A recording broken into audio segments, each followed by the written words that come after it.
ideia é a gente, não sei se a gente espera um pouquinho, ver se o pessoal começa a entrar, enquanto isso a gente bate um papinho. O que vocês acham? O áudio está bom? Estão me ouvindo bem? Podem sinalizar para mim, por favor? Eu estou ouvindo muito bem. Eu também estou ouvindo muito bem. Pronta para a gente começar esse bate-papo aqui que promete. Chan, tá me ouvindo? Tô sim, só que eu tô aqui no lugar aqui com bastante barulho. Tá, tudo bem. E Vinícius, consegue me ouvir bem? Para você tá bom o áudio aí?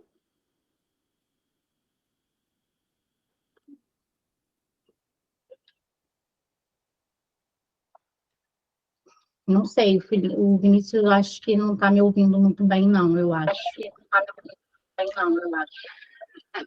Oi, gente, está me ouvindo? Sim. Eu estou no carro aqui ainda, chegando em casa, correndo para chegar. Aí por isso que eu deixei fechado aqui. Não, tranquilo, tranquilo. Só queria saber se estava me ouvindo. Tá, me ouvindo bem, sim.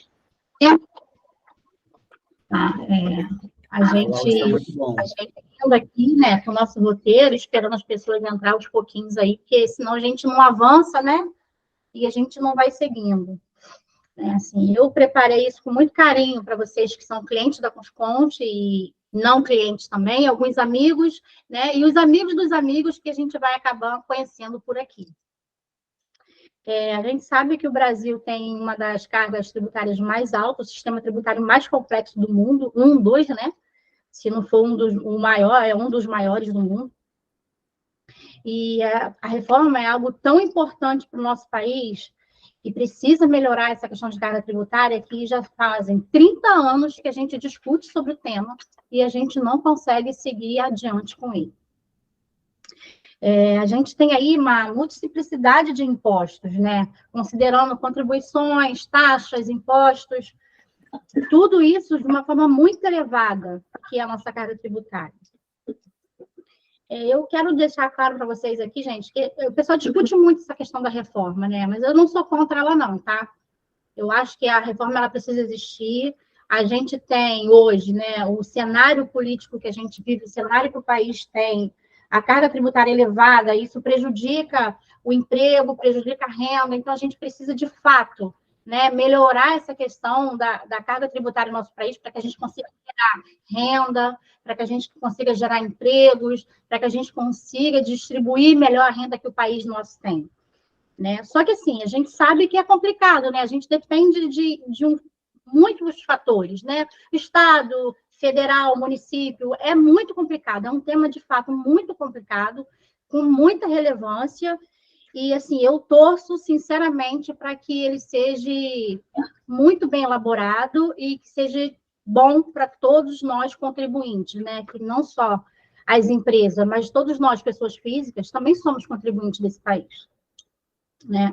Então, hoje, o que a gente vai explorar um pouquinho, né? Que a gente tem da reforma tributária. Eu queria trazer para vocês o objetivo para o qual ela foi criada. O objetivo dela foi simplesmente reduzir essa quantidade de informações que a gente tem. Que hoje a gente tem vários impostos, várias declarações, caminhos diferentes onde você vai adotar, estado que briga com o município, que briga com outro estado, a guerra fiscal muito grande. Então, o objetivo dela é simplificar isso, reduzir isso, né? Deixar isso de uma forma mais clara, mais ampla, que todo mundo consiga enxergar. Precisa de transparência, de fato, né? A reforma precisa ser transparente para que a população consiga enxergar o que está acontecendo, para que a população consiga entender aquilo que está realmente sendo pago de tributos, que hoje são muitos. E sem contar que, é claro, a gente conseguindo reduzir o imposto, o que vai acontecer? A gente vai conseguir melhorar a economia do nosso país, trazer investimento para o nosso país, e ter mais pessoas investindo aqui dentro, porque a carga vai estar menor, você vai conseguir ter uma lucratividade melhor, você vai conseguir gerar emprego, vai conseguir gerar renda. Isso é o que a gente espera da reforma tributária. Agora eu vou falar um pouquinho para vocês da Fernanda Nogueira, essa ilustre, lindíssima. Fernanda Nogueira é advogada tributarista, especialista, né, sobre inúmeros temas, né, em especial a questão da saúde também, que é um dos âmbitos que ela segue. Mas, como especialista na reforma tributária, eu fiz questão e convidei para essa nossa primeira live de inauguração, que eu acho que, para inaugurar, né, tem que ser como eu vou dizer, em alto estilo.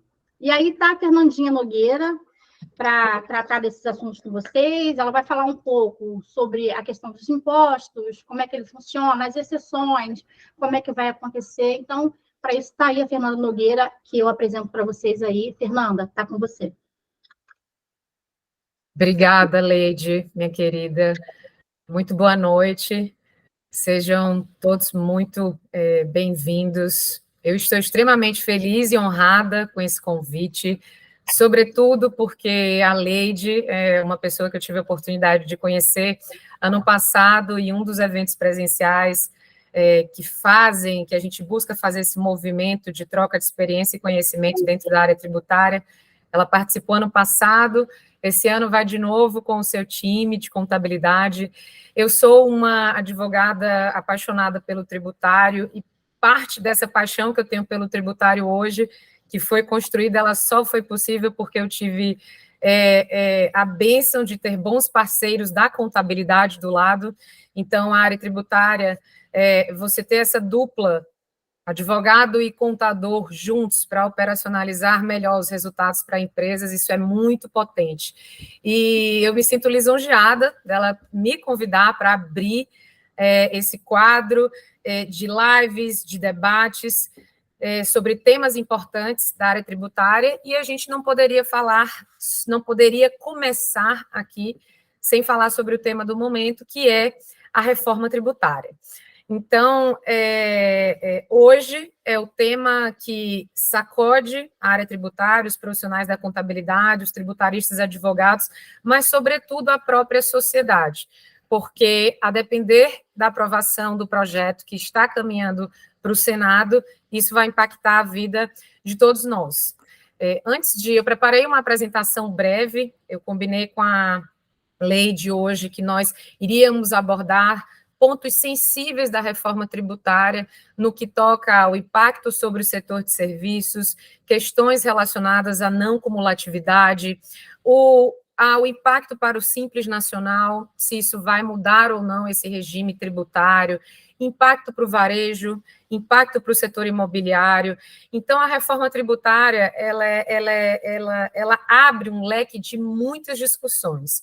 A minha pretensão aqui hoje não é dar respostas para vocês, afinal, a gente depende ainda de inúmeros acontecimentos. Existe um projeto hoje aprovado na Câmara dos Deputados, que é a PEC 45, que está caminhando para aprovação no Senado, e muito possivelmente dentro do Senado, vários pontos da reforma tributária aprovado na Câmara vão ser alterados, especialmente porque esse projeto de reforma tributária, da forma como está, abre inúmeras exceções, benefícios, particularidades que beneficiam alguns setores, mas desprivilegiam outros setores, como o de serviço.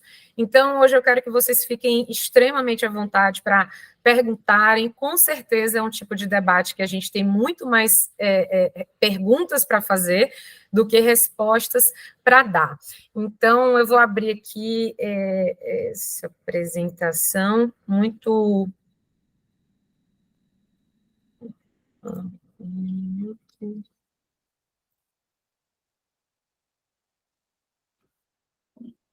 Sim. Pronto, acho que vai aparecer.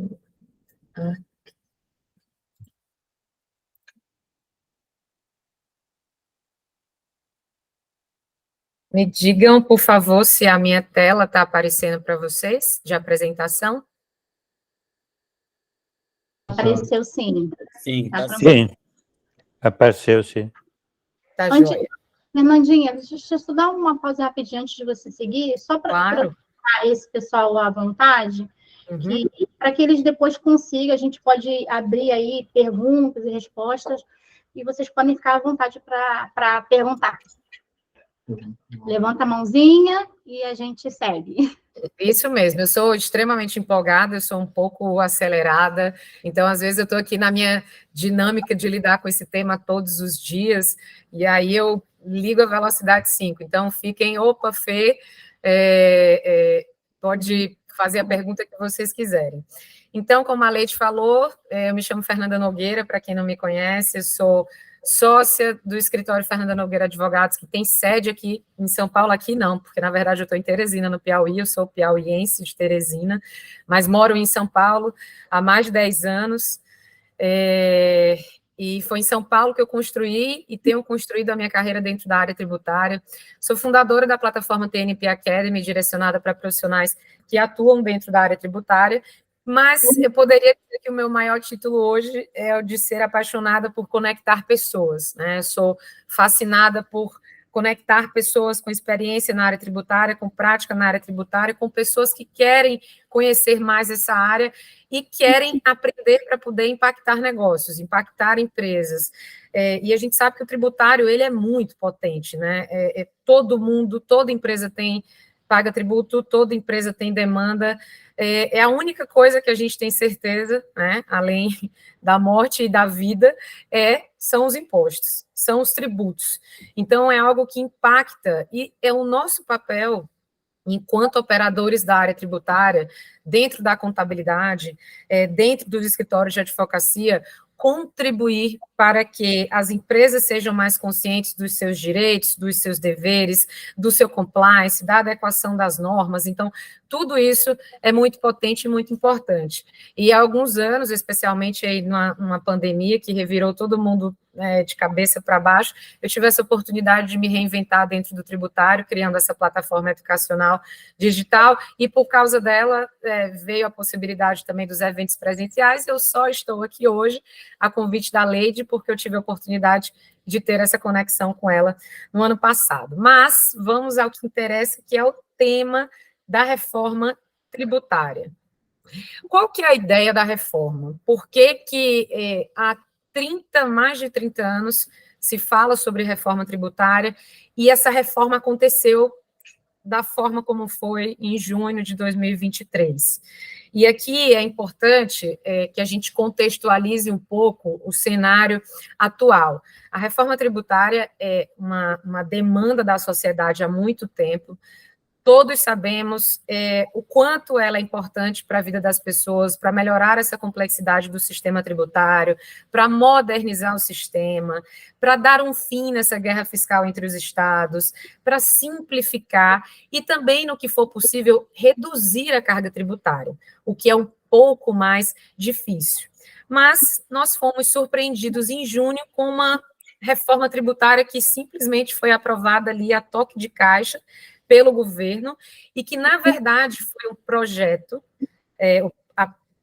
o projeto de emenda constitucional, a PEC 45 de 2019, que era a proposta que estava mais amadurecida em âmbito de Câmara, em âmbito de Senado, foi a PEC que passou. Mas ela passou com inúmeras alterações. Foi quase que uma emenda substitutiva, mas que passou como PEC 45. Porque, na verdade, o que a gente tinha antes? Qual que era o contexto de reforma tributária? A PEC 45, ela queria unificar, né, tributos sobre o consumo, mas que isso fosse feito transformando-se em um único imposto único, que seria um IVA. Esse era o contexto da reforma tributária antes. Era simplificar o sistema, desburocratizar o sistema, modernizar o sistema, unificando os principais tributos sobre o consumo. Mas isso seria transformado em um único IVA, no modelo europeu de tributação hoje que funciona muito bem. Sempre foi essa a ideia da reforma tributária. Só que, qual que é o cenário que a gente tem no Brasil hoje?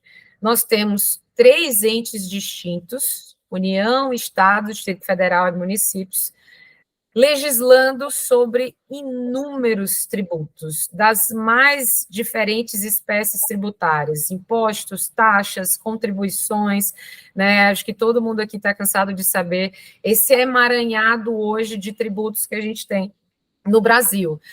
E você conseguir agradar todos esses entes sem mexer em alguns interesses, isso é uma tarefa muito difícil. Isso é um desafio muito grande. Você tirar parte da arrecadação de estados e municípios e dar para a União, você interferir em repasses da União para estados e municípios, tudo isso conflita em interesses. E tudo, para ser aprovado em relação à reforma tributária, depende-se de Congresso Nacional. E o Congresso Nacional, 513 deputados e 81 senadores, é muito difícil você equilibrar todos os interesses e todas as vontades. Por isso que é tão difícil hoje que esse projeto de reforma tributária fosse aprovado. Qual foi o contexto? O que é que o governo fez? Precisa agradar uma parte da banca do Congresso com interesse X, com interesse Y, com interesse Z, vários interesses precisaram, né, ser pesados para que o governo conseguisse aprovar um projeto de reforma tributária num toque de caixa tão rápido. Então, um IVA único, como é o modelo que se pretende, que é um modelo mais moderno, isso se tornaria impossível. E aí, o que foi que o governo fez, né? Qual que foi a ideia? Em vez de ter um IVA, nós vamos ter um IVA dual. O que é um IVA dual? Nós vamos pegar os tributos sobre o consumo, os principais, PIS, COFINS, ICMS e IPI, e transformar em outras espécies de tributos. Veja, a gente saiu aqui de 5, mas a gente acaba indo para 5, né? Então, a gente tem PIS, COFINS, que vai se transformar na CBS, que é a contribuição sobre bens e serviços, e a gente vai ter o ICMS, PIS, COFINS na CBS, ICMS e ISS no IBS e o IPI no imposto seletivo, fora a contribuição estadual. Vejam, a gente sai de 5 espécies de tributos, né, de impostos, contribuições, para ir para outros 5. Só que agora o que a gente vai ter? A CBS, que vai ser competência da União, e o IBS, que vai ser de competência dos estados e municípios. Pode falar. Só um adendozinho aí rapidinho, para a gente ver a complexibilidade que nós temos no nosso setor tributário, que a ideia do IVA, que era para juntar uma coisa bem simples, né? Que a ideia sempre foi essa simplicidade, virou esse imbróglio danado, né? Que esse toque de caixa de agradar um, agradar outro, isso virou um transtorno, porque ia ser os 5 impostos, continuou 5, mas o governo do estado, o município agora, que não poderiam ter mais acesso, vão continuar brigando entre eles, ou seja, a coisa continua embolada, né? Por mais que a gente esperava que o negócio fosse feito da melhor forma possível, já tomou uma outra proporção, já não está mais como era para ser no projeto inicial. Exato, e você falou uma coisa muito importante, eu esqueci de... é um detalhe que eu apoio a mesma coisa que a Leide falou, que é no sentido de a reforma tributária, ela é necessária, e todos concordamos com isso. Nós queremos uma reforma tributária, mas nós queremos uma reforma tributária que, de fato, traga justiça tributária, que de fato, traga uma melhora na regressividade que hoje a gente tem no sistema. O que é a regressividade hoje tributária? A gente tem pessoas com muito mais dinheiro, com muito mais patrimônio, com muito mais renda, pagando muito mais do que pessoas que têm bem menos. Vejam, uma pessoa que recebe 30 salários mínimos, ela paga o mesmo tributo sobre o consumo que aquela pessoa que recebe um salário mínimo. As duas pessoas pagam o mesmo ICMS, o mesmo ISS, sobre a parte que sai da maior renda dela. Com o que a população mais de baixa renda gasta mais?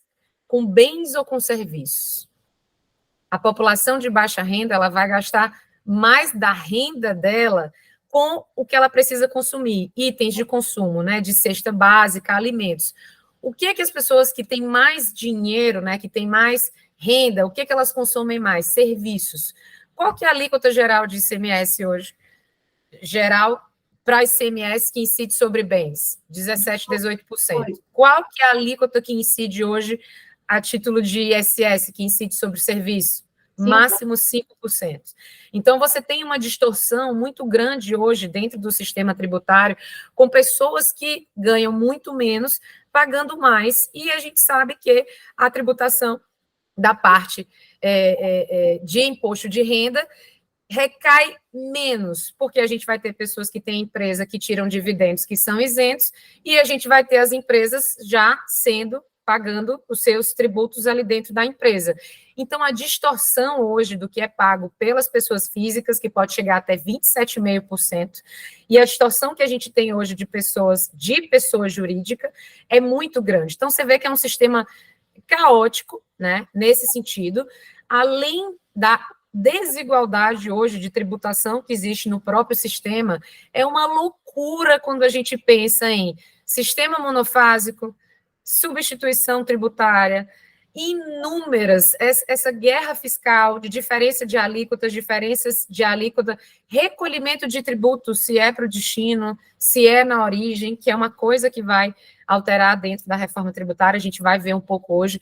Então, você vê um sistema que ele é realmente complexo, e ele muitas pessoas brincam, né, com isso, falam que é um manicômio tributário, e porque além de toda essa complexidade, a gente sabe que são inúmeras leis, inúmeras normas, inúmeras adequações que todos os dias as pessoas da contabilidade precisam fazer, sendo que hoje em dia a gente tem um impacto fortíssimo das decisões do judiciário na vida dos contribuintes. Decisões estas que têm cada vez mais desprivilegiado que está na lei para fazer prevalecer interesses ligados a questões econômicas, a fins arrecadatórios. Então, não dá para a gente pensar na reforma tributária hoje sem pensar em todo esse arcabouço, né, que existe por trás da própria reforma.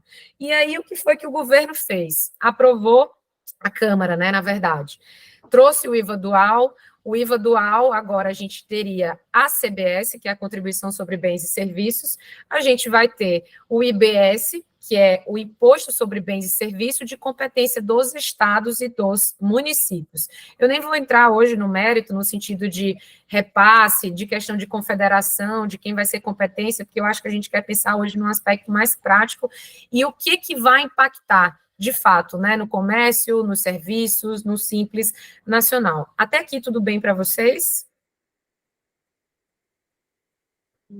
Para mim, está tudo bem por aí. Chan, o Chan é um cliente da área do setor do varejo meu aqui, que é uma das pessoas que mais me pediu para falar sobre a reforma.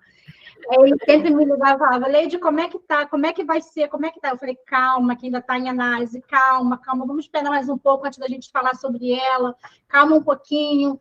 Chan, tá ouvindo? Tô sim, tô aqui. Tem alguma dúvida? Xan, já eu vou passar para os tópicos que eu preparei especificamente para o varejo. Então, fica aí, no sentido do que a gente tem que estar atento e do que vai mudar para o varejo, tá? Bom, continuando, né? O que a gente vai ter hoje em relação... Tem a parte dos tributos, nós vamos ter um IVA dual com uma contribuição sobre bens e serviços e o IBS, e vamos ter a mesma estrutura básica, no sentido que tanto para o CBS quanto para o IBS vamos ter mesmos fatos geradores, mesmo sujeito passivo, mesmas imunidades, mesmas hipóteses de incidência, isso não vai mudar nada. Vamos ter regimes específicos ou diferenciados, e essa ideia, né, que é muito importante, de não cumulatividade plena. Sabemos hoje muito bem que um dos maiores problemas do Brasil chama-se cumulatividade. Indústria, por exemplo, que tem em todo o seu processo produtivo inúmeras etapas, você não ter uma não cumulatividade para alguns personagens dessa cadeia produtiva faz tudo ficar mais caro, porque você não consegue tirar aqueles tributos que já foram pagos em outros momentos.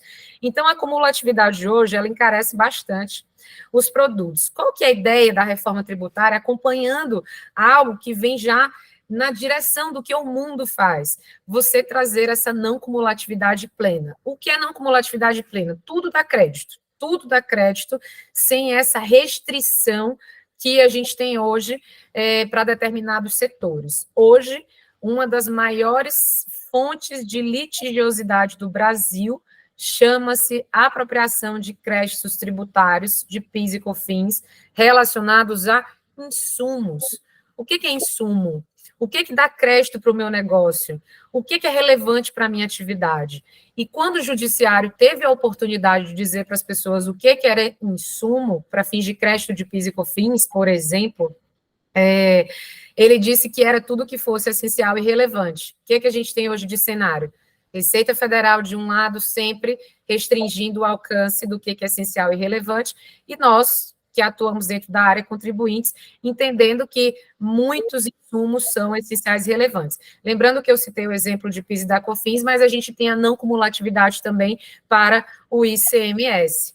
Então, a ideia hoje do projeto de reforma tributária é trazer essa não cumulatividade plena, mas o que a gente vê também no projeto é que essa não cumulatividade, ela vai poder ser analisada e seus critérios por meio de lei complementar.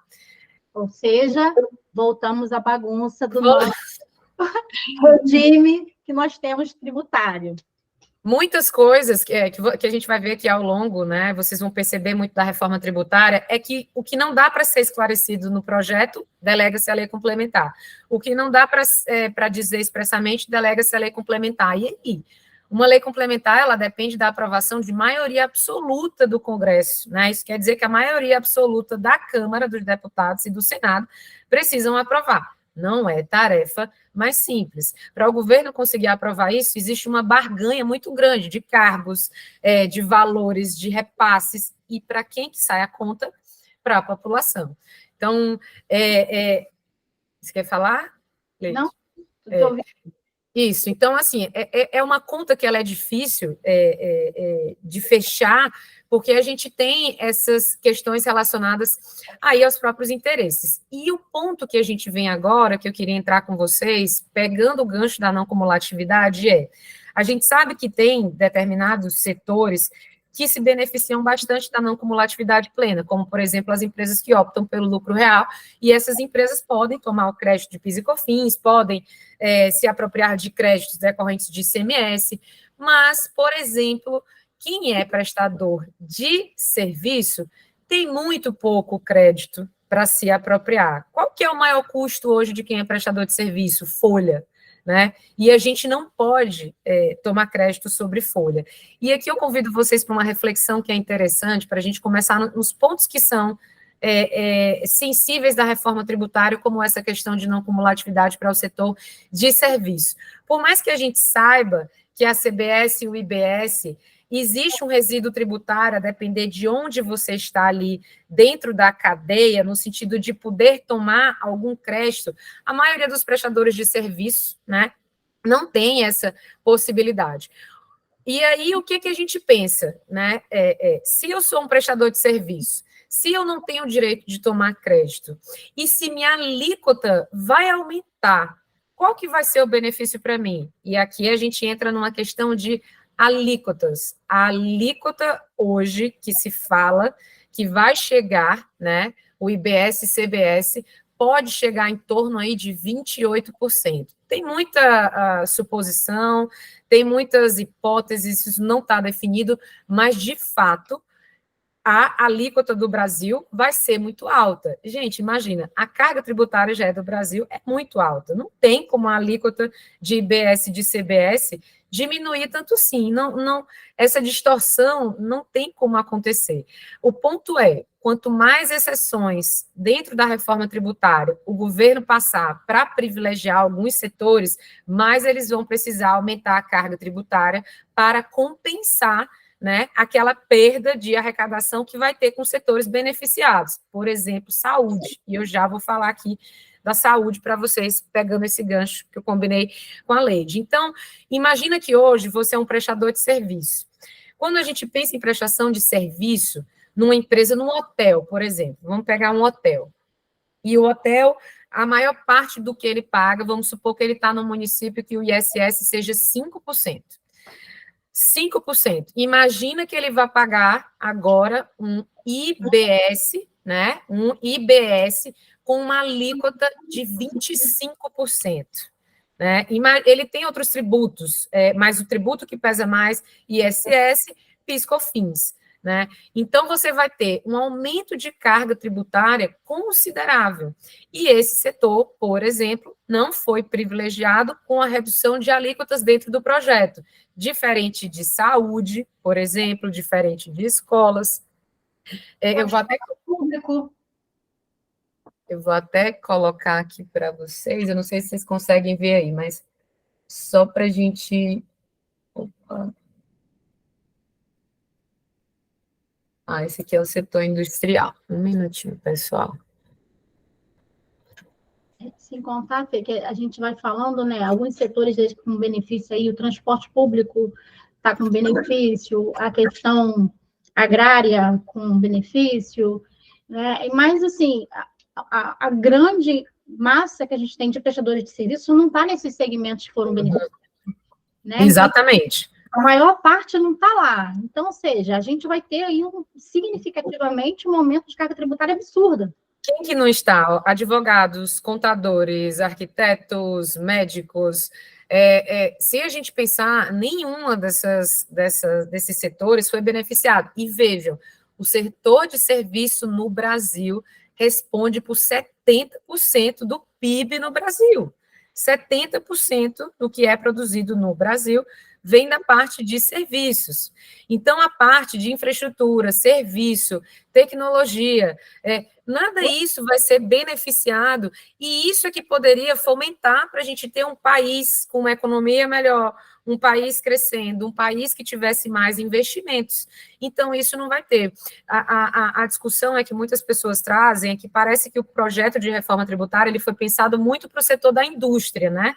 Trazendo a questão de não cumulatividade, por exemplo, beneficiando esse setor, mas não resguardando, por exemplo, os setores da saúde, que vão ter, sim, um aumento de carga tributária. Aí as pessoas pensam, mas vai aumentar a carga tributária, mas se a economia crescer, se a reforma tributária ajudar a melhorar toda a atividade, as pessoas vão ter mais emprego, vão ter mais renda, e mesmo que os produtos fiquem mais caros e os serviços, essas pessoas vão ter mais dinheiro e mais renda. Então, a ideia de quem defende, né, queira nós, que de fato seja isso, no sentido de, aumentou a carga tributária para esse setor, mas esse setor vai estar gerando muito mais serviço, as pessoas vão estar consumindo muito mais serviço, porque elas têm muito mais renda para consumir determinados serviços. Então, a gente vê hoje esse impacto, né, de aumento de carga tributária para o setor de serviços, especialmente pela falta de apropriação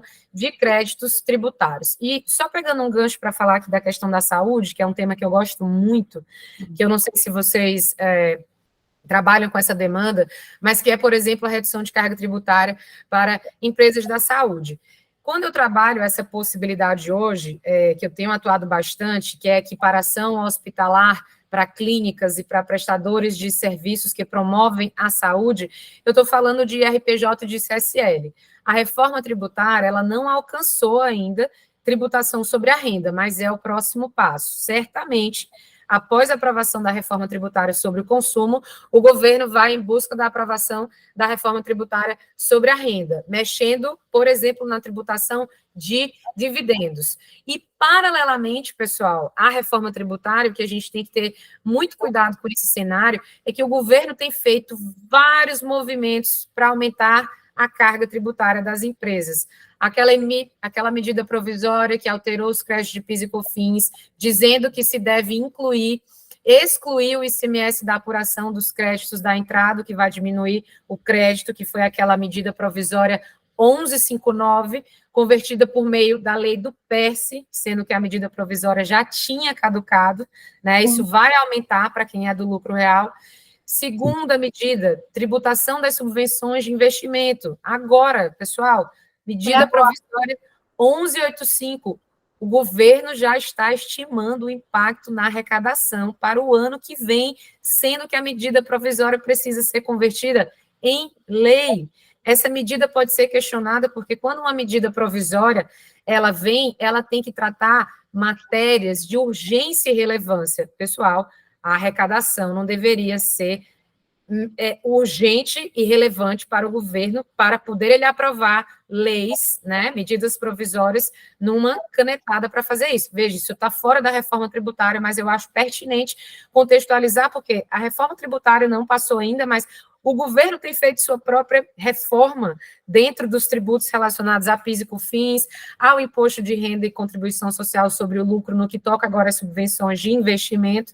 Então, tem muita coisa acontecendo que a gente precisa estar debatendo paralelamente à reforma, que o governo passou medida provisória sem discussão, né, faz medida provisória, é ato, pode ser feita pelo executivo, então, o presidente dá uma canetada e aumenta e faz valer essas mudanças agora, e aí a gente tem dentro do tributário essas questões relacionadas a partir de quando podem começar a valer novas leis. Essa medida provisória 1159, que autorizou a exclusão do ICMS das aquisições, diminuindo os créditos de PIS e COFINS e aumentando a carga tributária em 28% dos clientes, ela foi aprovada e começou a vigorar em 90 dias, diferente da subvenção de investimento, que ela vai começar a ter vigência a partir do ano que vem. Mas eu não vou sair do assunto, pode falar, Leila. Você vê, Fê, como é que é o mundo, né? A gente que está aqui na ponta, na contabilidade, que a gente está sempre voltado a tentar reduzir a carga tributária do cliente, e o cliente chega aqui, a primeira coisa que ele fala, a gente está pagando muito imposto, muito imposto, muito imposto. Por mais que a gente tente dar a ele o melhor, por mais que a gente busque dentro da legislação o que a gente consegue fazer, vem o Congresso, e derruba crédito novamente, lança uma medida provisória, derruba aquilo de crédito que a gente já tinha conseguido, aí começa a criar um monte de modulação, que é para a gente perder prazo, a gente não conseguir fazer mais nada lá para trás, e aí aumenta, inclusive, o judiciário, porque as empresas acabam tendo que entrar judicialmente para que não seja pego pela modulação, aí tem que entrar judicialmente, ou seja, o nosso judiciário já fica cheio, né? Você vê, o custo alto, né? O custo é muito alto para as empresas, é uma conta que é muito alta, porque é como você está dizendo, muito bem pontuado. Você precisa, quando às vezes a lei está dizendo algo, o fisco restringe aquilo, às vezes o fisco o faz por meio de instrução normativa, por meio de resolução, extravasando completamente sua própria competência. Quantas e quantas instruções normativas hoje, soluções de consulta vinculam interpretações da Receita Federal para restringir, né, benefícios tributários, redução de tributo para as empresas. E o que as empresas precisam fazer?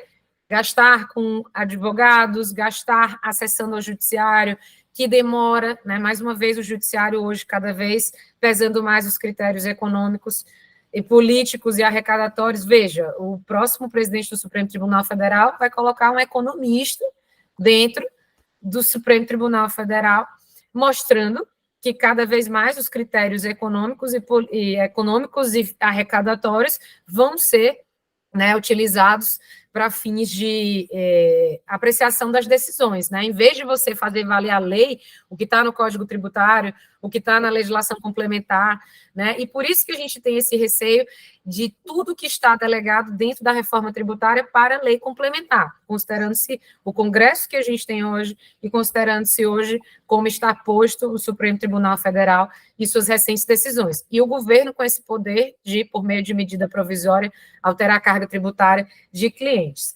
então, ou de empresas. Então, eu queria comentar com vocês dessa parte da não cumulatividade. Esse material aqui, Leide, para quem se inscreveu e tal, se você quiser mandar para o pessoal depois, eu coloquei só alguns pontos aqui que eu queria pontuar. Base ampla de incidência, operações e importações com bens materiais ou imateriais, inclusive direitos ou com serviços. Base de cálculo, os tributos serão calculados por fora. Princípio do destino, no IBS, imposto será devido ao Estado e município do destino dos bens e serviços, alíquotas de referência fixadas por resolução do Senado Federal e não incidirão sobre exportações com garantias de manutenção dos créditos. E aí, algumas informações para vocês em relação à parte de saldos, credores, de ICMS.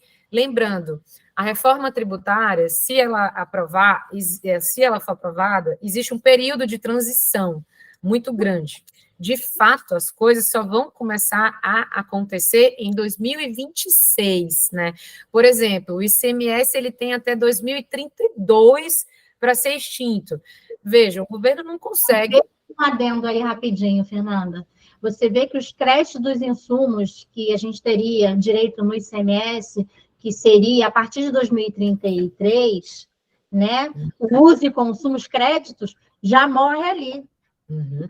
E a gente continua sem ter essa permissão desses créditos aí, por conta do período de transição, que vai ter esse creditamento, né, amplo no período de transição, mas depois isso vai cair por terra.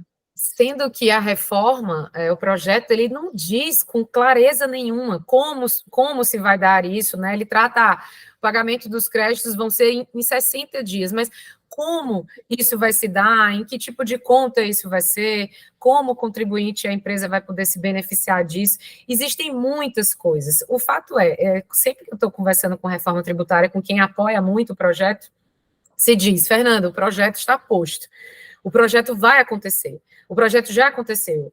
As pessoas estão dispostas a fazer a reforma tributária passar. E ao longo do projeto, né, nessas matérias delegadas à lei complementar, vai existir essa movimentação para aperfeiçoar o sistema, né? O importante é que passe, que depois existe esse estudo. O fato é que aquelas pessoas que aprovaram a reforma tributária, muitas delas, né, não sabiam exatamente como vai ser, porque você tem que mexer em muita sistemática, né? Você tem que mexer em várias situações. Por exemplo, ICMS substituição tributária. O que acontece com o ICMS substituição tributária? Ele não iria, pelo projeto, não vai mais existir. A gente sabe que o ICMS substituição tributária impacta 20% de todo o ICMS que é recolhido para os estados. E é muito importante a título, né, de arrecadação. É um imposto hoje que é principal para estados. E como que vai ser? Né? E aí existe também os fundos de compensação para estados e municípios que tiverem perdas. Como que esses fundos vão ser compensados? Como que eles vão existir? Eu queria dar essas respostas para vocês, mas está muito posto no projeto de reforma tributária no sentido, vai existir isso, e tudo que existir vai ser delegado à lei complementar. Então, tem muita coisa hoje que vai ser delegado para a lei complementar, mas que não tem aí a sua clareza. Aqui eu queria trazer para vocês alguns pontos que eu... Vocês estão conseguindo ler? Para mim está perfeito. Tá, joia. Então, para a gente entrar, inclusive, em aspectos de varejo, que vai ser um setor bem impactado, hoje o que a gente tem? Né? Quais são as muitas dificuldades? Eu coloquei aqui algumas delas dentro do nosso sistema tributário atual.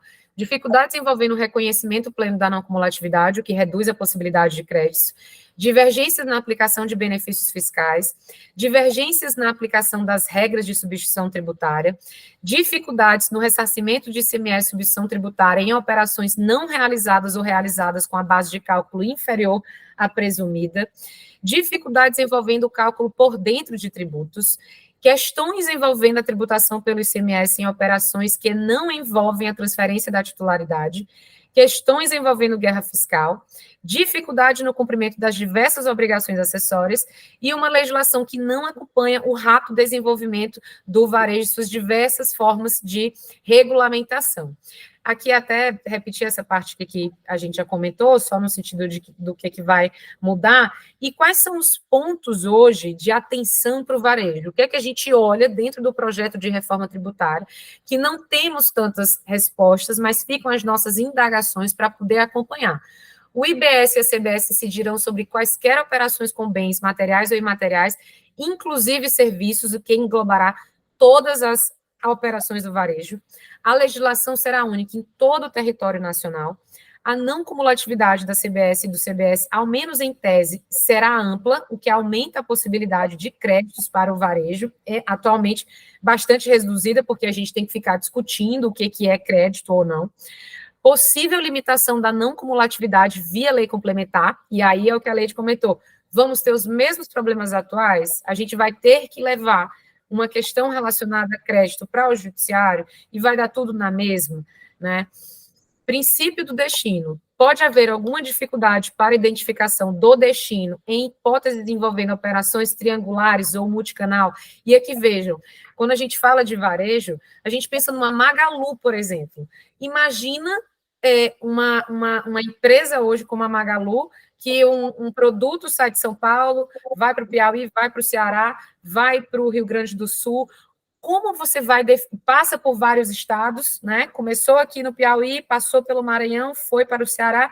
Como que você vai controlar qual que foi, de fato, o estado, que é o que vai ter a competência para ter o CBS, qual que vai ser o destino? E hoje, numa economia totalmente digital, onde a gente tem marketplaces, onde a gente vê pessoas que fazem e-commerce, né? Como que isso vai ficar? O projeto de reforma tributária, ele não esclarece isso. É muito simples você colocar princípio do destino. Pode haver alguma dificuldade. Agora, o que é para ser recolhido na origem, vai ser recolhido no destino. E aí a gente não vai ter esses problemas de diferenciais de alíquotas, como a gente tem hoje relacionadas ao próprio DIFAL, né? O DIFAL também não iria mais existir. Todas essas sistemáticas relacionadas a ICMS de FAO, a subvenção tributária, a PIS/COFINS monofásicos, né? Isso não iria mais existir. Tem alguém perguntando? Mas aí também acaba também a questão dos benefícios, né? Que, assim, hoje alguns setores, alguns estados, né, por conta dessa guerra da cobrança do imposto, tem muitos benefícios em alguns lugares, né? Então, hoje você faz uma estratégia, um planejamento tributário com o cliente, você define para ele colocar um centro de distribuição no Espírito Santo, porque no Espírito Santo tem o Invest. Uhum. E isso daqui também, daqui a um tempo, com a reforma, esses benefícios também acabam, né? Vão ficar apenas a cobrança no destino, e a gente precisa ver como é que isso, de fato, vai se dar lá na frente. É isso, tem as vantagens e desvantagens, né? É como isso, assim. E vão existir alguns regimes diferenciados, como a gente vai ver, por exemplo, ali na parte imobiliária, o RET, que é o regime especial de afetação do patrimônio. Alguns benefícios, alguns regimes diferenciados, eles vão existir. Isso está no projeto, para alguns setores específicos, como, por exemplo, parte imobiliária e parte de construção. Não está definido ainda. Aqui. Cálculo também mantém alguma coisa também do benefício, a cesta básica. Cálculo do IBS e CBS será realizado por fora, o que garantirá mais facilidade e transparência, potencial inclusão do ICMS-ST nas bases do IBS e da CBS no período de transição, né? Nesse período de transição vai haver isso. Estou passando para a coluna da direita. As alíquotas terão que ser únicas para todos os produtos, ressalvadas as hipóteses de exceção previstas na Constituição. Potencial insegurança jurídica nos setores beneficiados com alíquotas reduzidas. Como é que vai enquadrar o NCM? Quais serão os códigos de serviço? Quais serão as descrições? Né? Poderão acarretar complexidade e conflitos, e quanto mais o governo der exceções, quanto mais no projeto passarem essas exceções, mais dificuldade vai ser, porque uma das coisas que a gente não vai ter como correr é da própria classificação. NCM, os produtos vão continuar com o NCM, mas se a gente tiver menos tributos, né, para olhar para isso, a gente vai ter uma certa simplificação, porque hoje em dia, imagina essa loucura que é fazer classificação fiscal hoje, né? A gente está cansado de divulgar, virou uma coisa bem clichêzona no tributário, a gente falar das ideias do som de valsa, falar de crocs, falar dessas mudanças, né, onde as pessoas buscam fazer planejamento tributário, e aí a gente não precisaria ter que discutir se é chocolate ou se é waffle, se é barra de cereal ou é barra de chocolate, enfim, essas inúmeras discussões hoje relacionadas a sorvete não é sorvete, enfim, não existiria mais isso, mas quanto mais o governo der exceções de produtos, mais a gente vai ter isso. E, pessoal, essa questão não é exclusiva do Brasil. Em qualquer lugar do mundo é difícil, porque todo país tem muito produto e precisa classificar. Mas quando você tem um tributo só, né, para definir o impacto tributário, isso aí é mais fácil. Então, o possível aumento de carga tributária para o varejo, né, pode ser que tenha, assim como a gente pode ser que venha um impacto aí sobre o serviço também, e A abertura na aplicação de regras de substituição tributária, que pode trazer novas dificuldades, isso durante o período de transição. Falta de clareza sobre a possibilidade de cobrança do imposto seletivo sobre bens que sejam prejudiciais à saúde. Aqui eu não comentei com vocês ali em cima, só pontuei rápido, mas o imposto seletivo é como se ele fosse fazer o papel do IPI hoje, que é seletivo e que a carga tributária vai depender da essencialidade. Então, a gente sabe que, por exemplo, cigarro, bebida, cosméticos, tem a tributação maior. E aí, quando a gente tem, por exemplo, itens de cesta básica, a gente tem uma tributação menor. Isso chama-se a essencialidade que a gente tem hoje para o IPI. O que o governo quer hoje colocar é o IBS, que é um imposto que vai ter, o IBS, que é o IS, Imposto Seletivo, onde ele vai dar alíquotas maiores para os bens que são prejudiciais à saúde e ao meio ambiente. Mas aí começa, né, a Marielbe, até uma querida, ela falou que tem discussão sobre o ovo. Mas o ovo é prejudicial à saúde? Tem gente que fala que é, tem gente que fala que não é. Tem momentos que sai pesquisas dizendo que ovo faz mal. Ovo vai ser considerado como prejudicial à saúde. Sabe, discussões, imagina se a gente for ter que entrar em discussões, né, básicas como essa, para ter que definir o que é prejudicial à saúde ou não. Então, são discussões, assim, que em algum momento elas vão ganhar uma relevância no debate, mas que elas podem trazer ainda mais complexibilidade.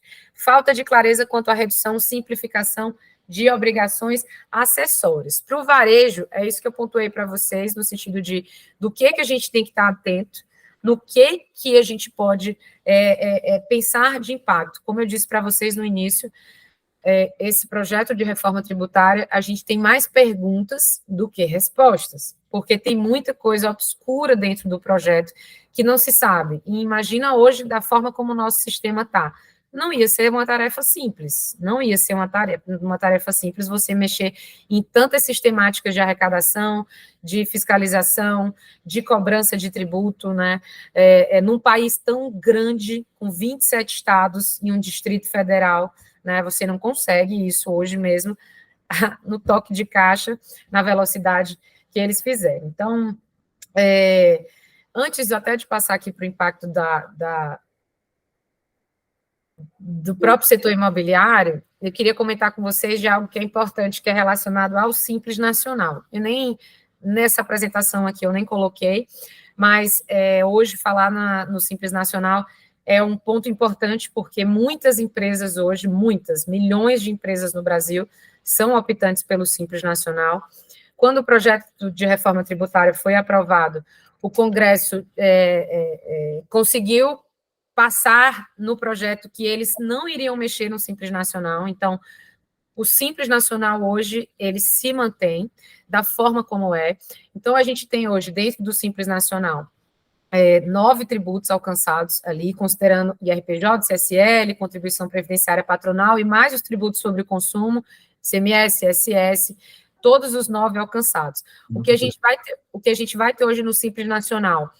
Vamos pegar deixar o IRPJ, contribuição previdenciária patronal e CSL, e pegar a IBS, o imposto seletivo e a contribuição sobre bens e serviços. Isso vai acontecer hoje dentro do Simples Nacional. As pessoas têm uma dupla opção de continuar dentro do Simples Nacional e de não migrarem, né, para o recolhimento via CBS e via IBS, e elas podem optar por pagar o IBS e o ICBS de forma separada, né? E aí, o que acontece? Empresas do Simples Nacional não podem tomar crédito tributário, mas as empresas que comprarem de empresas que sejam optantes pelo Simples Nacional podem tomar crédito sobre o IBS e a CBS, que vão ser pagos. E vejam, pessoal, hoje, quem é Simples Nacional, você consegue um benefício ali de folha, por exemplo, de INSS, né? Mas imagina, quem que vai querer contratar ali empresas que sejam do Simples Nacional, que já tem uma tributação simplificada, sendo que, se elas comprarem de empresas que optam pela CBS e IBS, elas vão ter mais crédito, né? Elas vão ter créditos maiores. assim como hoje as empresas do Simples Nacional, na hora de contratar colaboradores, ela vai pensar 2 vezes se ela vai contratar um funcionário que não vai te dar crédito ou se ela vai preferir contratar uma PJ que preste serviço para elas. E aí você faz o quê? Incentiva uma pejotização. Incentiva hoje uma maior irregularidade do ponto de vista, né, de formalização, de você manter as suas atividades, os negócios. As empresas hoje, aquele pequeno empresário, aquela pessoa que quer ser autônoma, que quer empreender, né, que quer ter seu próprio negócio. Então, você vai fazer com que as pessoas queiram migrar do Simples Nacional para o CBS e IBS por conta da não cumulatividade, por conta da restrição na hora da tomada de créditos. Então, a gente vai ter para o Simples Nacional hoje a possibilidade de você continuar dentro do Simples Nacional, que vai poder acontecer, ou você poder sair do Simples Nacional, ou você poder estar no Simples e pagar a IBS, o Imposto sobre Bens e Serviços, e a contribuição sobre bens e serviços separado. E aí vai ser muito importante aí que as empresas, né, no modo geral, realizem os planejamentos tributários. Isso. Porque com a reforma tributária ou sem a reforma, o planejamento tributário já é mega importante para qualquer empresa. Né? E agora, com a reforma, muito mais, porque a gente vai ter algumas opções, algumas formas de trabalho que a gente precisa analisar com muito carinho, né? Com muita calma, justamente para a gente poder conseguir dar o melhor para o cliente. É complicado, gente. A vida de contador não é fácil, não. Leide, mas é assim, eu fico... eu quero muito fazer contabilidade, né? Assim, é uma área que me encanta demais, e aquele contador que é consultivo, que é estratégico, que sabe vender serviço, que sabe colocar a essência dele para uma empresa, porque o contador é essencial. Uma empresa não sobrevive, não existe uma possibilidade de uma empresa sobreviver sem um contador, porque é ele que conhece o negócio, é ele que conhece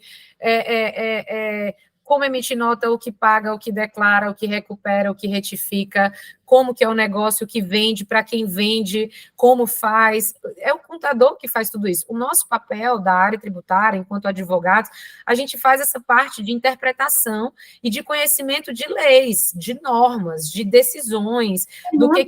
Fernanda, nós da contabilidade com o jurídico, a gente se complementa. Então, isso é importante, eu falo isso muito aqui para os meus clientes, é importante a gente ter um jurídico trabalhando junto conosco. É importante a gente ter esse compliance jurídico, contábil, para que a coisa funcione melhor, porque senão a gente fica meio perdido, porque no operacional de um jeito, o cliente enxerga de outro, o jurídico de outro, é tempo.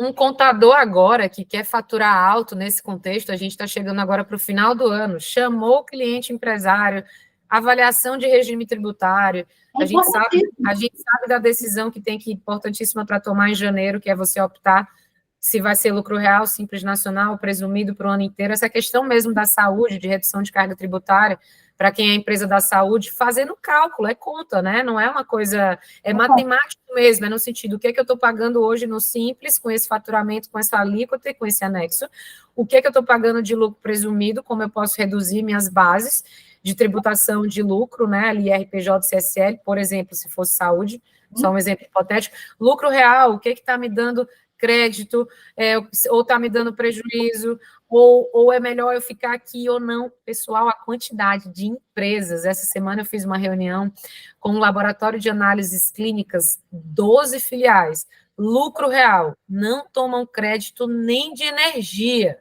nem de aluguel eles tomam crédito, né? Obviamente que o olho aqui de quem atua brilha, que você fala, meu Deus, é uma coisa que você fica... Como assim você não faz crédito de PIS e COFINS?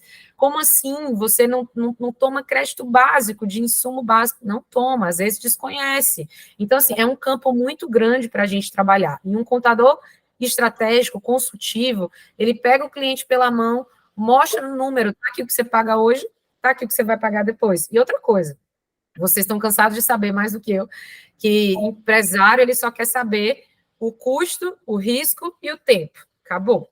Né? Se você chegar para ele, olha, eu vou diminuir isso aqui no teu bolso, eu vou recuperar isso aqui para você de dinheiro, eu vou melhorar a eficiência tributária da tua empresa, o teu lucro e a tua competitividade, num tempo que pode ser razoável. Dentro da contabilidade, a gente trabalha com inúmeras questões de ordem administrativa, né, onde você trabalha a parte administrativa, você consegue ali compensar crédito, restituir, obviamente, no que está dentro da lei, no que está autorizado. E o risco, se for para o judiciário, tem risco, e o risco de eventual fiscalização, né, ou autuação aí. Mas é basicamente isso que ele quer saber. E se você consegue agora, nesse contexto, trazer a reforma tributária para discussão, no sentido, vamos avaliar isso desde agora, vamos fazer projeção desde agora, como que vai impactar no serviço, na tua alíquota de ISS, você vai pagar mais do que está pagando hoje, né? Esse estudo, isso aqui que a lei está fazendo é muito importante, né, para os clientes, para os empresários, de propagar esse conhecimento, essa discussão, esse debate aqui, isso é extremamente importante, e isso ajuda demais na nossa atuação no dia a dia, né, com os nossos clientes aí, com as empresas que a gente trabalha. É verdade. É difícil.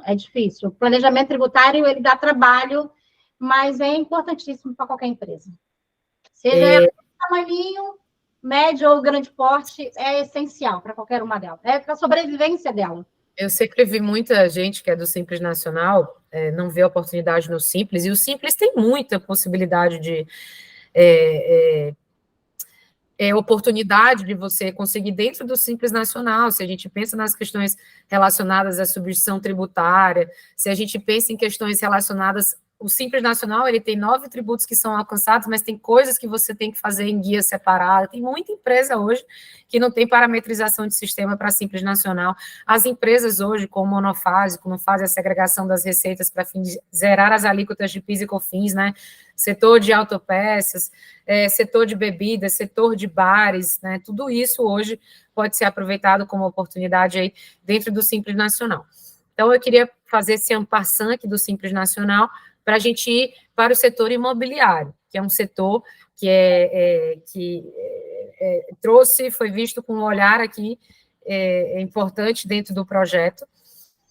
O projeto trata da possibilidade de um regime diferenciado para regimes específicos de CBS e IBS para operações com bens imóveis, consideradas a construção e a corporação mobiliária, parcelamento do solo e alienação de bem imóvel, locação, arrendamento de bem imóvel, administração e intermediação de bem imóvel.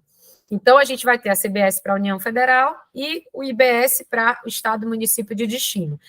Esse regime diferenciado, a gente não sabe como vai ser. Hoje, existe um regime diferenciado interessante, que é o RET, que é o Regime Especial de Afetação, onde você tem alíquotas reduzidas para tributos federais, imposto de renda, CSL, PIS, COFINS, e é um regime bem legal aí para esse tipo de setor.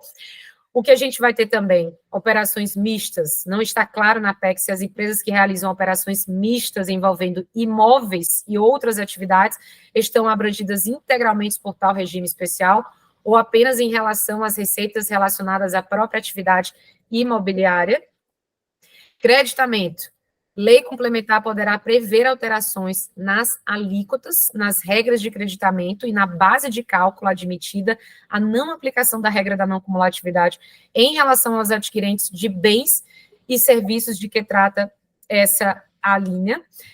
Também é de competência da lei complementar dispor sobre hipóteses em que o imposto será calculado com base na receita ou faturamento, com alíquota uniforme em todo o território nacional. A rigor, a atividade de aluguel, compra e venda de imóveis estará sujeita à IBS e à CBS, podendo haver direito ao crédito na aquisição por contribuintes, e a gente tem o ICMS e ISS, impacto nas operações que atualmente não são tributadas nem por ICMS e nem por ISS. São pontos hoje que eu vejo em discussão, que eu queria trazer para vocês em relação ao setor imobiliário nessa parte de IBS e de CBS. Lembrando que, quando a gente pensa em setor imobiliário, a gente tem que olhar também, né, para impactos de ITCMD, né, e impacto de IPTU. E ainda tem um outro tributo, né, que está relacionado na parte imobiliária, que não entrou na avaliação do projeto, que é o ITBI, que é o Imposto Municipal né, nas transferências de imóveis. No ITCMD é o imposto de transmissão causa mortes, então em caso de doação, em caso de transmissão, mortes, caso de herança, a gente tem o ITCMD. E vejam, a gente tem hoje, relativamente ao ITCMD, a previsão de que o imposto seja progressivo em relação ao valor da transmissão ou da doação, de forma semelhante à progressividade do IPTU, instituída por meio de emenda constitucional limitada às sucessões abertas. Isso quer dizer o quê? Hoje a gente tem, para alguns estados, por exemplo, São Paulo, alíquotas fixas, né? Que pode ser de 4% a 8%. Acho que São Paulo não chega a 8%. Bahia, por exemplo, chega a 8%. Eu acho que São Paulo é 4%. Mas você vai ter hoje uma progressividade do ITCMD a depender do valor do imóvel, né? Ou da transmissão, ou da doação. Então, a gente vai ter essa progressividade hoje, que pode aumentar bastante o ITCMD. E a gente tem essa rasteira, que é no sentido de você poder alterar a IPTU por meio de ato do Poder Executivo, de decreto. Pessoal, hoje da forma como o sistema hoje, como ele está, você só pode aumentar tributo por meio de lei. Existe hoje um princípio, que eu poderia dizer que é uma cláusula pétrea hoje, que é o princípio da legalidade. Você não pode criar tributo sem lei, mas o que o projeto faz hoje é flexibilizar a possibilidade de aumento do IPTU, da base de cálculo do IPTU, por meio de decreto. Isso vai dar bastante autonomia para o Poder Executivo, para os prefeitos aumentarem aí a parte dos tributos. Deixa eu só voltar aqui um minutinho. É o regime especial RET, que eu comentei aqui com vocês. Eu só passei essa parte. Possibilita o recolhimento unificado, e pode ser afetado pela reforma tributária. Deixa eu ver se eu coloquei perguntas pessoal, acho que da parte do setor imobiliário aqui, o que eu tinha era essa parte. Perguntas, Leide? Para mim, a gente que estuda muito a reforma tributária, a gente já está meio que consolidado com o que a gente enxerga, né? A ideia mesmo é trazer isso para o cliente, e o cliente conseguir enxergar um pouco daquilo que a gente enxerga aqui. Ele conseguir enxergar a vivência que a gente tem aqui, da busca sempre, né, que a gente faz aqui, de estar sempre estudando e tentando melhorar a questão de cada cliente. Eu tenho alguns clientes aqui do setor imobiliário, obviamente, e a gente sabe que vai ter esse aumento de carga tributária, considerando aí essa questão de IPTU, da transmissão, a questão de herança. Talvez aí um ponto importante para isso, eu acho que seria hoje, talvez as pessoas, as empresas e empresários entender aí a necessidade, talvez, de criação das suas holdings, hoje, a partir de agora, antes que a reforma tributária, que esse é o momento, né? Porque aí a gente vai chegar lá, né? Então, você já faz isso antes, você consegue antecipar isso. É importante esse estudo hoje da criação da holding patrimonial, justamente porque antecede aí essa questão da doação, do ITCD, enfim. Acho importante isso, acho que é um momento de se falar sobre essa questão. Leide, é legal. Tudo que a gente viu hoje, né, no sentido, muitas pessoas perguntam, reforma tributária e o papel do tributarista, como vai ser agora, mais do que nunca, a gente vai ter muito trabalho e muita demanda na área tributária. Primeiro, ponto 1, ainda que o projeto de reforma tributária seja aprovado agora pelo Senado, existe esse período de transição. Esse é o assunto do momento, e ele vai ser por um bom tempo agora, no sentido da gente entender, após a aprovação do projeto, aqui o que de fato a gente vai ter. Eu imagino que o Senado vai mudar muitos pontos dentro do projeto, especialmente em relação às exceções, porque, pessoal, uma coisa como eu tenho conversado com muitos colegas tributaristas, e que, inclusive, estão participando do projeto, da reforma em si, né, que participaram, inclusive, como orientadores ali dentro da construção do próprio projeto, uma coisa, não adianta agora o Senado pegar e ampliar o alcance das exceções, dos benefícios para alguns setores, para aqueles que estão se sentindo privilegiados. Eu acho muito mais fácil você não rever para quem você deu a quantidade de benefícios agora aqui nesse projeto inicial, do que você simplesmente ampliar. Por exemplo, eu estava vendo, setor de aviação, pedindo para ser também beneficiado com isso. Inúmeros setores que pedem hoje, né, esse benefício. Se você tiver o benefício agora para setor de aviação e um setor, por exemplo, como é o setor de serviços, para alguns anseios específicos da população, e você não ter isso, você vai continuar colocando as pessoas numa situação ali de desigualdade, né? De desigualdade que eu falo, a gente não vai melhorar, e a reforma, a ideia do projeto de reforma tributária, ele se perde no vazio, né? Porque a ideia da reforma tributária é simplificar, modernizar, trazer justiça tributária, melhorar a vida, né? Essa distorção hoje de tributos dentro da cadeia tributada, dentro da cadeia, né? Você ter pessoas hoje pagando um volume imenso de tributos sobre o consumo, e você tendo menos pessoas pagando muito mais tributos e mais pessoas pagando menos tributos. Isso vai melhorar se a gente tiver uma melhor distribuição de carga tributária ao longo da cadeia, que é, de fato, hoje o que se anseia a reforma tributária, né? Você quer melhorar essa distribuição, reduzir a carga tributária, não vai rolar, né? Tipo assim, mas se não aumentar e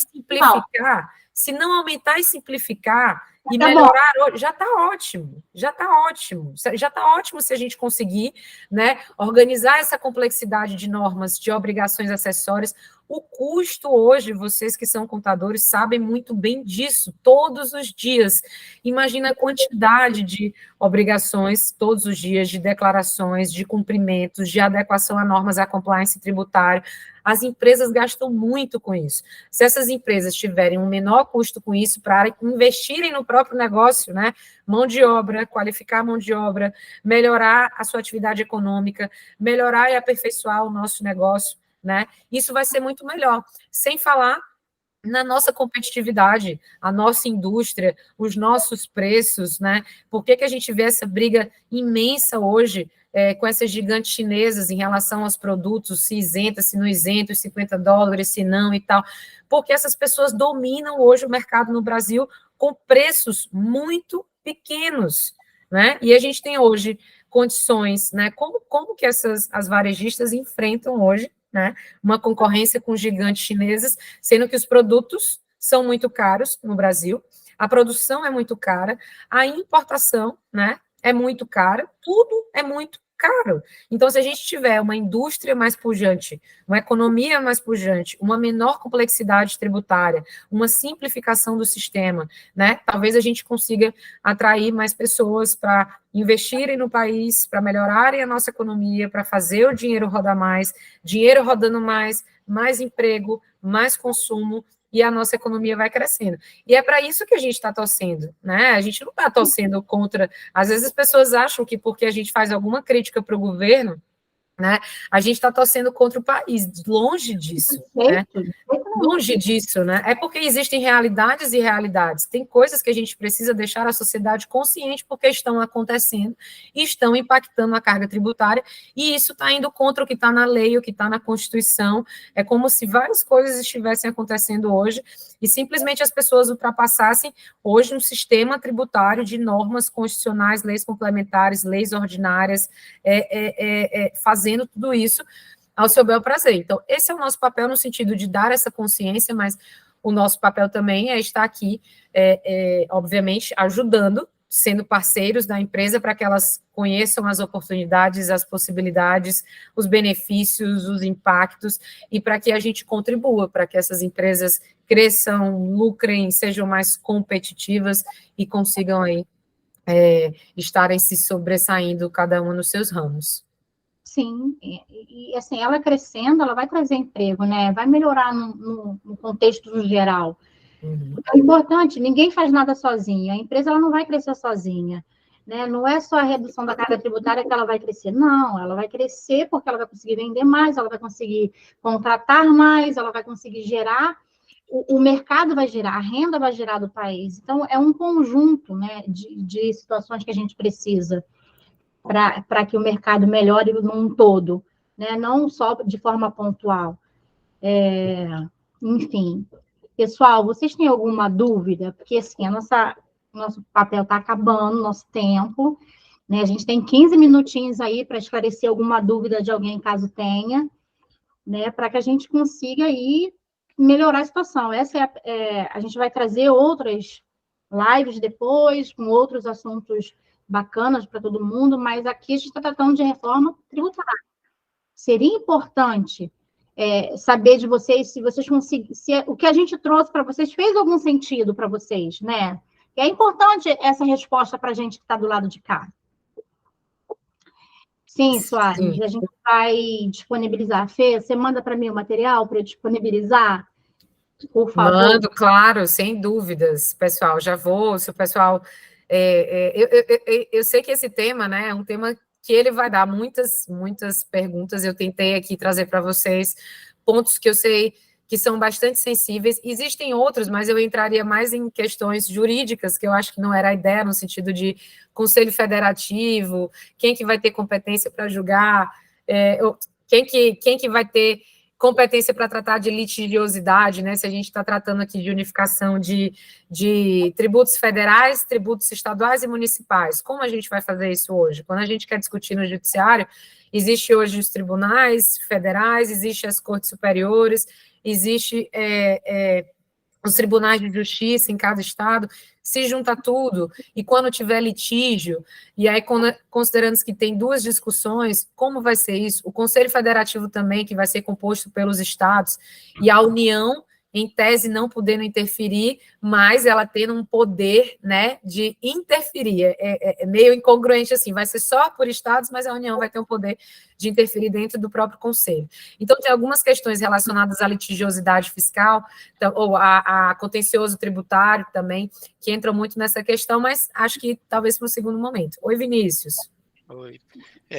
Só uma dúvida, assim, existem prazos para isso tudo começar a funcionar, dependendo só da votação do Senado, né? Qual o prazo que eles têm para poder isso realmente, eles votarem e isso virar efetivo, essas mudanças virarem efetivas para os clientes, né?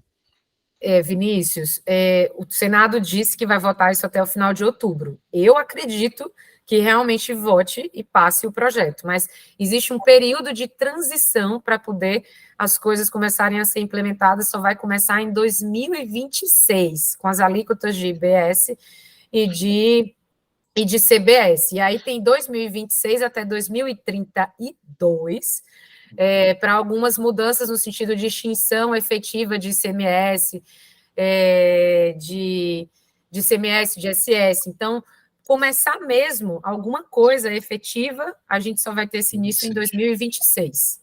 Ótimo, obrigado. Temos um tempinho ainda para respirar. Tem, é muita discussão ainda, até porque a gente precisa ver como é que o Senado vai, eu acho que vai ter muita mudança nesse projeto. Tem 86 pedidos 80 pedidos de emenda agora, né, de alterações dentro desse projeto. Então, a gente vai ver muita coisa mudar.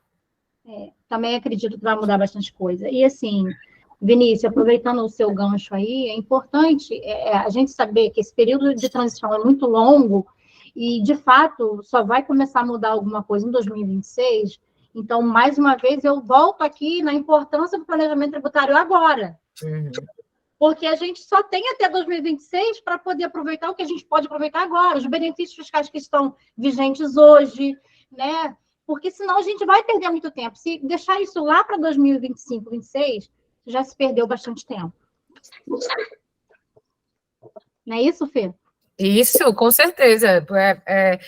A lei de bem pontuou essa questão de planejamento tributário, fazer agora essa análise de projeção para 2024, analisar como é que está pagando hoje no simples, no real, no presumido, analisar as possibilidades e as questões que vão impactar na parte de serviço, na parte, né, de ICMS, a depender para o varejo, para a economia digital, para o imobiliário, né, para todo transporte. Então, acho que todo o nicho tem que ser analisado para você identificar ali os pontos sensíveis, né? Porque o nosso papel aqui é esse, é mostrar ali como a empresa vai poder ser mais eficiente, encontrar as oportunidades, encontrar as possibilidades, diminuir sempre os riscos, né, maximizar os resultados, e nisso a gente precisa estar atento a esse movimento que está acontecendo, judiciário, legislativo, executivo, o tempo inteiro. O que sai de medida provisória?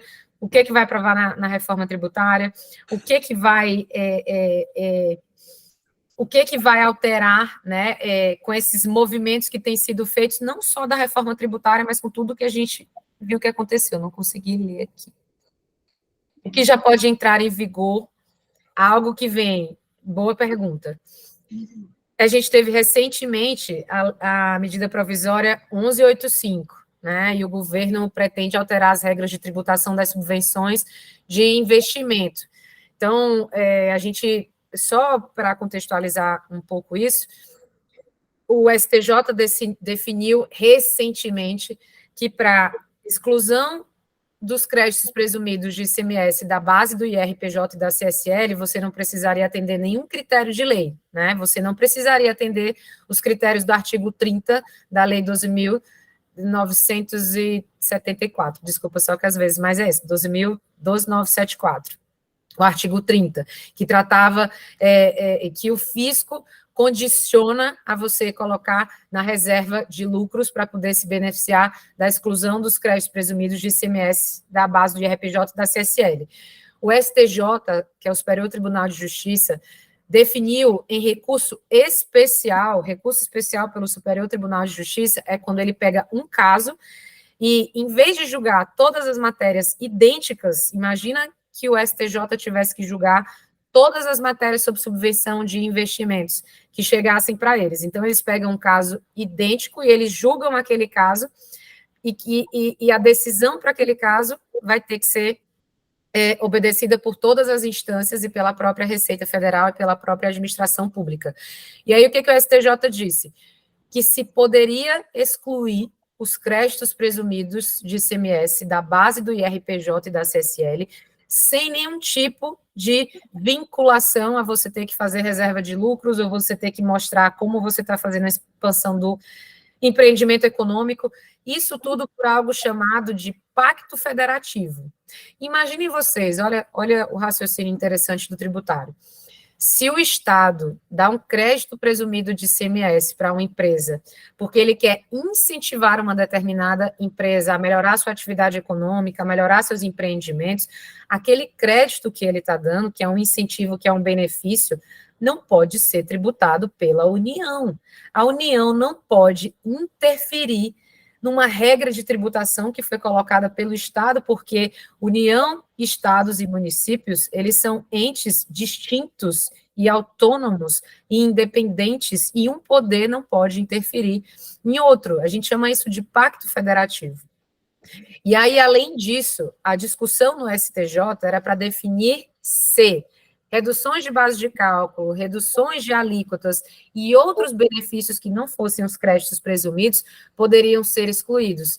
E o que o STJ disse foi, poderia ser excluído desde que atendido os requisitos da lei, do artigo 30 da lei 12.973. Gente, se eu estiver errado, só me corrijam na lei, mas é isso, acho que é a lei de subvenção...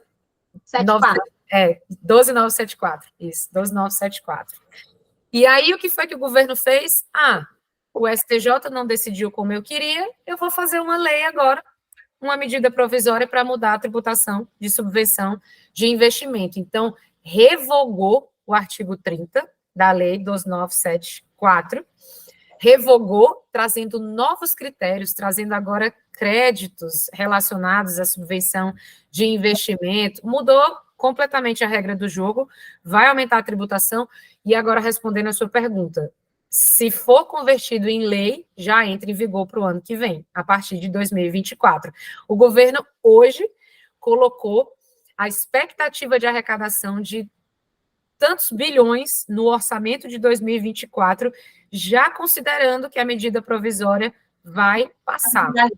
Um absurdo, né? Assim, uma coisa insana, que eu não sei qual é a cegueira para zerar esse déficit, né? Que é a ideia, a meta é zerar o déficit, eu não sei. Me desculpem, eu não sei. Essa mágica é só se for arrebentando a vida dos empresários, porque não tem outra alternativa. E eu não sei, a não ser que eles já estejam muito conscientes que vão conseguir passar a medida provisória para aprovar em lei no Congresso. Mas, assim, a gente até tem uma aula gratuita, Leide, para quem perguntou aqui, dentro da plataforma TNP Academy, um webinar que a gente fez com um ex-conselheiro do CARF e com a Daniela Valer, que falam muito bem sobre esse assunto. E em relação aos créditos presumidos de ICMS na base de RPJ, a gente entende que pode continuar, porque a MP 1185, ela só está tratando da lei, do artigo 30 da lei 12.974, que não fala em crédito presumido, que já foi definido em recurso repetitivo pelo STJ, antes mesmo desse último recurso agora. Então, já que não falou nada, né, a gente vai continuar trabalhando essa possibilidade e vai ajuizar judicialmente. Agora, em relação às subvenções de investimento, né, redução de base de cálculo, redução de alíquota, outros benefícios fiscais que foram mudados ali pela medida provisória 1185, isso agora, se passar, se for convertido em lei, a partir de 2024 vai mudar. Pessoal, o negócio está difícil, o governo quer arrecadar, não tem jeito. É o que nós temos hoje, né? Ele precisa arrecadar até para zerar esse déficit aí que eles tanto querem, né? É mágica, não sei qual é a mágica que eles vão conseguir não, mas estão tentando. Bom, pessoal, olha, eu agradeço muito a participação de vocês. Fico muito agradecida, Fernanda, por você ter aceitado o meu convite, né, com tanta presteza, com muito carinho e sem nem sequer parar para pensar. Quando eu falei, você, opa, tô dentro. Então, assim, eu fico muito agradecida pela sua participação. A primeira de muitas, acredito que eu vou conseguir trazer você aqui de outras vezes, se Deus quiser. E é isso, pessoal. Muito obrigada aí por vocês terem participado e até a próxima, se Deus quiser. Leide, eu queria agradecer o convite. Foi uma excelente oportunidade de estar aqui com você. Me sinto honrada, lisonjeada. É o mínimo que eu poderia fazer por você, por ser uma pessoa que acredita nos meus projetos aqui do lado de cá, vem com a sua equipe agora, é uma pessoa que eu admiro, competentíssima, é uma contadora de mão cheia, e parabéns pelo projeto, né? Que seja o primeiro de muitos encontros aqui, saiba que você pode contar comigo, é um prazerzaço conversar, eu aprendo muito mais, até mais do que vocês imaginam debatendo aqui, então fica aqui minha gratidão por todos vocês que participaram, e espero ter contribuído aí um pouco para a gente aprender um pouquinho mais e conhecer um pouquinho mais o projeto de reforma tributária. Obrigado, Fê, muito obrigada aí pelas palavras. O senhor Luiz está falando mal. Obrigado também, e muitos parabéns para a Fernanda e para a Lucilene. O nível foi muito bom. Obrigada, Luiz. Obrigada.